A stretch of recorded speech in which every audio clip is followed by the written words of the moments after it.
고등학교 1학년 공희준입니다. 세계 인류 바이오 기업이 되겠습니다. 고등학교 2학년 창업자 공희준입니다. 곤충의 의미 자체를 다시 바꿔놓는 게 최종적인 목표입니다. 곤충을 활용한 사료를 생산도 하고 곤충이 먹는 사료, 사람이 먹는 식품까지 만들고 있는 19살 성인을 2달 앞둔 주식회사 치명바이오 대표 공희준입니다.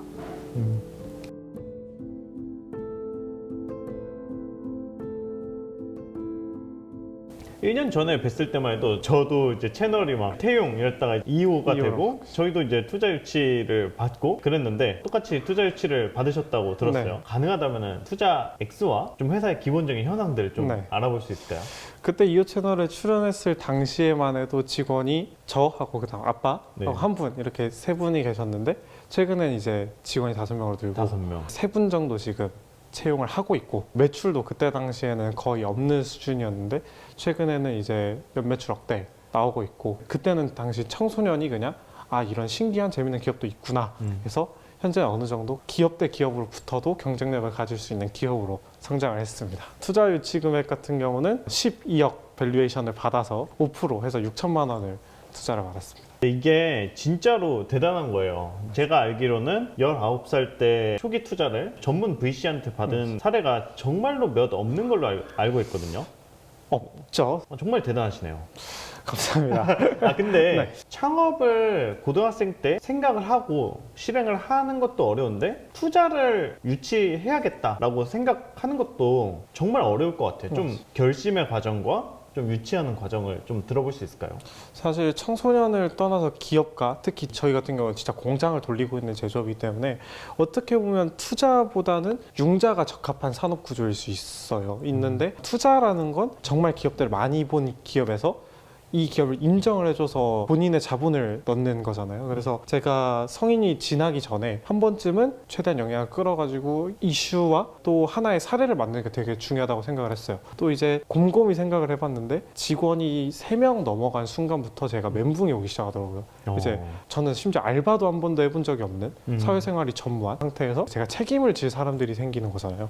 근데 이 사람들을 어떻게 업무를 분배해야 되는지도 모르고 사실 여기까지 오기는 다들 많이 오시는데 한 단계 더 스케일업 하는 데서 많이 데스밸리를 만나고 무너지시거든요. 그래가지고 이걸 과연 내가 투자를 해서 같이 사업을 이끌어주는 사람 없이 이 데스밸리를 건너갈 수 있을까라는 생각에서 되게 많이 부딪혔던 것 같아요. 그래서 주변에서 만류도 되게 많았어요. 이제 이 정도 기업이면은 20억 정도 밸류에이션 받고 한 10%? 뭐 2억 뭐 이런 정도 레인지에서 받는 게 좋지 않겠냐, 몇 달만 더 버텨봐라 이런 말씀 많이 하셨는데 저는 밸류 컷을 하더라도 좀 더 빨리 제가 성장할 수 있는 동력을 달아줄 수 있는 투자자를 만나고 싶었어요. 그래서 VC보다는 A씨에 좀 더 끌렸던 면이 있고 투자를 좀 서둘러서 유치를 하게 되었습니다. 의도한 건 아니지만 2018년에 도전 K스타트업 나가면서 슈퍼스타처럼 주목을 받다가 근데 또 이제 자본시장은 또 다르잖아요. 당연하죠. 이 사람의 유명세 뭐 이런 것과는 관계없이 정말 리스크도 많이 보고 가뜩이나 이제 뭐 고등학생이고 미필 이런 맞아요. 것도 있으니까 어땠어요 과정이? 미피 이거 듣기만 해도 스트레스 벌써 받기 시작하는데 미안해요. 이게, 괜찮아요. 그 현실적인 거니까. 이게 정말 투자자 입장에서도 맞는 말이에요. 처음에 제가 되게 이슈가 되고 저는 당연히 투자도 쉽게 받아올 수 있을 줄 알았어요. 근데 자본시장에 들어가니까 그게 아니더라고요. 보통 21에서 24 사이에 군대도 가야 되고 또 사실 신용카드도 안 나와요 지금 은행에서. 그렇네요. 네, 신용카드도 안 나오는 상황에 어떻게 보면 제가 당장 이걸 접고 저는 다른 곳으로 전향을 해도 되는 그런 상황이잖아요. 그럼 투자자한테 굉장한 리스크거든요. 항상 그 말씀을 하셨어요. 대부분 투자자들이 성인 되고 와라. 또 다른 기업에서 시드를 받아오면 우리가 시리즈는 검토해주겠다. 이 말이 가장 많았고 이게 가장 스트레스를 받았어요. 이제 딴 데서 약간 보증을 서줘야 맞아요. 되는 그러니까 거네요. 시드에 들어가긴 리스크가 너무 크다. 오히려 더 큰 자본으로 좀 다음 라운드를 노리겠다. 다 그 소리를 하시는 거예요. 저는 지금 당장 시드가 필요한데 근데 제가 작년까지만 하더라도 객관적으로 봤을 때 기업이 아직 안 된 상황이었어요. 준비도 덜 돼 있었고 그때 당시 매출도 안 나왔고 그런 상황이 있는데 어느 정도 조금씩 기업의 형태를 갖춰가다 보니까 시드에 대한 콜이 오더라고요. 제가 그렇게 받고 싶어서 작년에 IR 데모데이를 막 30개를 넘게 나오고 그랬었는데 올해는 먼저 왔어요. 투자할 테니까 와라. 자 그러면은 궁금해지는 게 많은 사람들이 데모데이를 잘 하면은 시드를 받을 수 있다 라고 생각을 많이 하잖아요. 근데 네. 실제로는 데모데이랑 IR 피칭과 이제 투자 검토가 굉장히 다르잖아요. 맞아요. 같은 경우도 종종 뭐 있지만 있겠죠, 물론. 어떻게 좀 달랐어요? 오히려 데모데이 때는 대차게 까이고 실전 IR 때는 안 까이는 경우가 많은 것 같아요. 아, 오히려. 네, 왜냐하면 사실 실전 IR 같은 경우는 진짜 투자를 할 의도가 있어서 우리의 사업과 방향성이 맞는지를 좀 보려고 오는 경우고, 데모데이는 얘를 교정해주는, 그러니까 이런 사업 방향성에서 이런 걸로 바꿔봐라 이런 것들이 있어서 좀 질문이 더 터프하게 많이 나가는 것 같아요. 근데 반대로 IR 질문이 훨씬 더 날카로워요. 그러니까 실전 IR을 갔을 때 되게 현실적인 사소한 문제들이 많이 나왔던 것 같아요. 이게 우리 투자자의 성격과 맞는지, 군대 어떻게 해결할 건지, 그리고 재무제표 상에서 얼마나 모멘텀이 나올 수 있을 것인지, 뭐 이런 거에 대해서 되게 숫자로 얘기할 수밖에 없는 그런 분위기인 것 같아요. 어떻게 답변했어요? 사소하지만 네. 중요한 대학 어떻게 할 거냐? 이제 아직까지는 국립대 뭐 이렇게 좀 나뉘잖아요. 사립대 맞아요. 그 시드가 학력을 좀 봐요.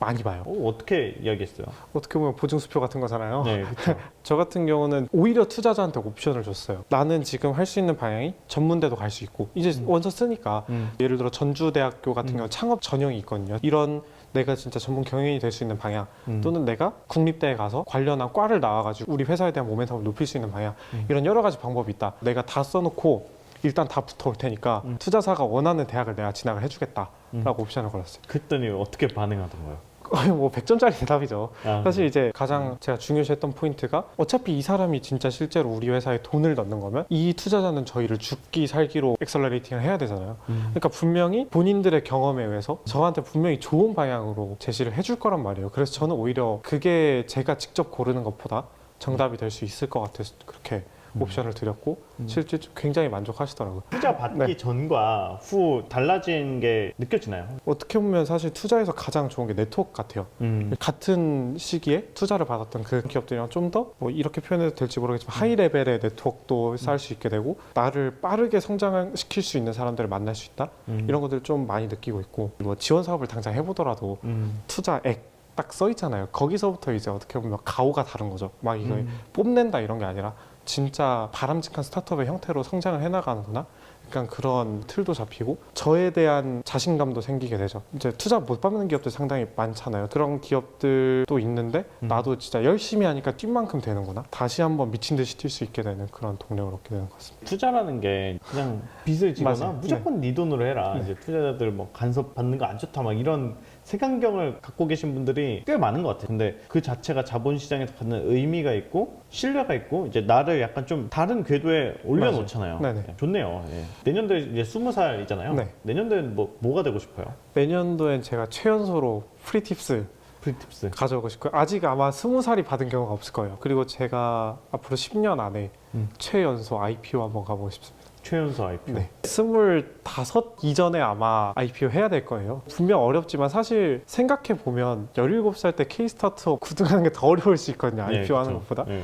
그래서 저는 꼭 할 수 있을 거라고 믿습니다. 작년에 뵀을 때도 그렇지만 최연소라는 타이틀을 좀 중요시 여긴다는 느낌을 받았어요. 네. 이유가 있을까요? 어떻게 보면 정말 최연소라는 건 아무것도 아니에요. 신기하다 정도지 아무것도 아닌데 그쪽으로 계속 이슈를 일으키고 싶었어요. 사실 스타트업이 어마어마하게 많이 생기고 있잖아요. 근데 모든 스타트업들이 주목을 받을 순 없잖아요. 네, 그렇죠. 근데 또 주목을 받아야 또 새로운 네트워크 생기고 새로운 인연이 생기는 건데, 최연소라는 타이틀을 지금 할 수 있을 때 활용을 해가지고 남에게는 동기부여가 될 수 있는 기회, 우리 스타트업 입장에서는 알려질 수 있는 기회가 되면 좋겠다라고 생각을 해서 계속 일부러 이슈 메이킹을 하고 있습니다. 끝으로 이제 저희 오디언스 분들이 네. 작년에 뵀을 때보다 훨씬 폭넓어졌어요. 오디언스를 대상으로 한번 이런 말씀 드리고 싶다 하는 그런 멘트 하면서 마무리하면 좋을 것 같아요. 제가 사실 대학을, 창업 전형을 제가 일부러 안 썼거든요. 부모님들께서 창업을 말리는 이유가 대학 문제가 좀 크잖아요. 그래서 창업을 하고 공부를 하면서도 대학을 갈 수 있다, 이걸 보여주기 위해서 제가 억지로라도 창업 전형을 안 썼거든요. 자녀분들이 굳이 창업이 아니더라도 본인이 하고 싶은 걸 찾아서 하면서도 이런 것들을 할 수 있고, 또 이런 것들을 조금 믿어주시면 되게 좋겠고, 스타트업 관계자분들도 최근에 청소년 기업들이 엄청 많이 생겼고, 또 새싹 캠프라고 해서 이번에 되게 사업들도 많이 생겼더라고요. 이런 거 보면서 청소년이라는 그 프레임에 좀 갇히지 않고 좀 더 청소년이 가지고 있는 그런 모멘텀과 좀 더 개방적인 걸 봐주시면 좋겠고, 특히 청소년들에게 좀 시드 투자 좀 해주셨으면 좋겠습니다. 제가 받기 너무 힘들었어가지고. 네. 제가 뭐 마지막 멘트를 하자면은 이번에 이제 시드 투자를 하신 투자사가 네. 이제 팁스 운영사는 아니에요. 네, 이제 맞아요. 그 팁스 프로그램 운영을 하시는 초기 투자사분들 관련해서 이제 펀딩을 하고 있으니까 관심을 가져주시면 좋을 것 같고, 그냥 팁스가 필요한 것도 있지만 아직은 이렇게 막 경험이 많지 않고 그렇다 보니까 좋은 관계와 그런 멘토 같은 것들을 또 열린 마음으로 좀 원하는 그런 창업자니까 한번 이제 컨택을 해주시면 좋을 것 같고. 마지막 한마디 해도 될까요? 네. 최근에 낮은 자본으로 스타트업 제품들 만들 수 있는 그 반려동물 OEM 사업을 진행을 하고 있습니다. 반려동물 식품 브랜드를 런칭하고 싶으신 분들께서는 저희 회사로 컨택을 해주시면 저희가 다양하고 재밌는 제품 만들어 드리도록 하겠습니다. 네, 좋습니다. 네, 1년 뒤에 또 뵐 수 있으면 좋겠네요. 네, 감사합니다. 감사합니다.